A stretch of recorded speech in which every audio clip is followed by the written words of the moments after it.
زیاتر لە 8 مانگە پۆستی باڵۆزی ئەمریکا چۆڵە و کاربڕێکەرێکی بۆ دانراوە. نائامادەیی باڵۆزی ئەمریکا لە بەغداد پشتگوێخستنی دیپلۆماسی یان خراپی پەیوەندیەکان. لەگەڵ دەست بە کاربوونی دۆناڵد ترامپ سەرۆکی ئەمریکا زیاتر لە 8 مانگە باڵۆزخانەی ئەمریکا لە عێراق بێباڵۆزە و کۆنسوڵی پێشووی ئەمریکا لە هەولێر کاربڕێکەری باڵۆزخانەکەیە. ئێلینا ڕۆمانسکی باڵیۆزی پێشووی ئەمریکا لە عێراق کۆتایی ساڵی ڕابردوو هاوکات لەگەڵ گەڕانەوەی دۆناڵد ترامپ بۆ کۆشتی سپی کۆتایی بە ئەرکەکەی هات وەک باڵیۆز و لەو کاتەوە تا ئێستا سەرەڕای دۆخی هەستیاری عێراق و ناوچەکە ئەمریکا باڵیۆزی نوێی دەستنیشان نەکردو و بۆشاییەکی دیپلۆماسی لە نێوان هەردوو وڵات دروست بووە.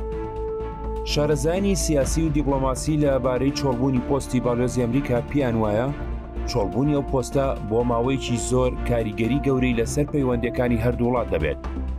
گزارشتە لە دابەزینی ئاستی گرنگیدانی ئەمریکا بە پەیوەندیەکانی لەگەڵ عێراق لەم خۆناغەدا و ئەوەش کاریگەری نەرێنی لەسەر سروشتی پەیوەندیەکان و هەماهەنگی نێوان هەردوو حکوومەت دەبێت.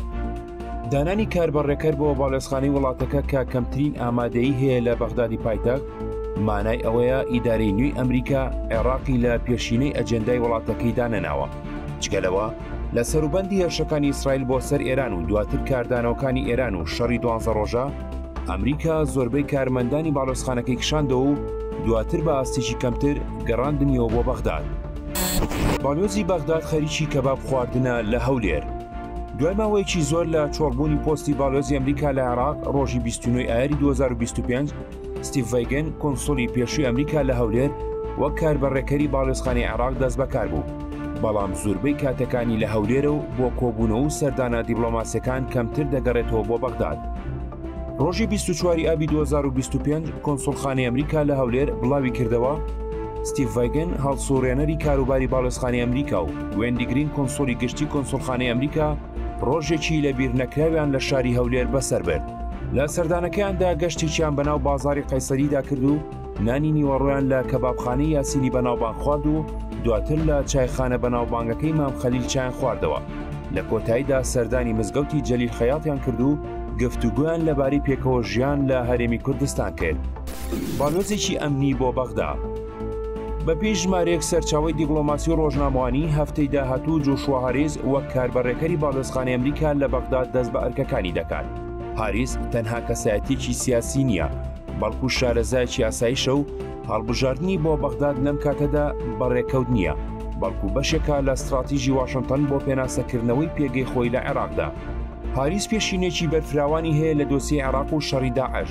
پێشتر ڕاستەوخۆ بەرپرسی کاروباری عێراق بووە لە ئەنجومەنی ئاسایشی نیشتیمانی ئەمریکا و لە هەمان کاتدا وەک بەڕێوەبەری سیاسەتی نێردەی تایبەتی سەرۆکایەتی لە هاوپەیمانی نێودەوڵەتی بۆ بەرەنگاربوونەوەی داعش کاری کردووە. شارەزایان پیان وایە ئەزموونی مەیدانی پێشووی لە عێراق و وڵاتانی ناوچەیی لەگەڵ زانیاریەکانی لە بواری ئاسایش و دیپلۆماسی ئەرکەکەی لە بەغداد زیاتر دەکات لە ئەرکێکی دیپلۆماسی ئاسایی.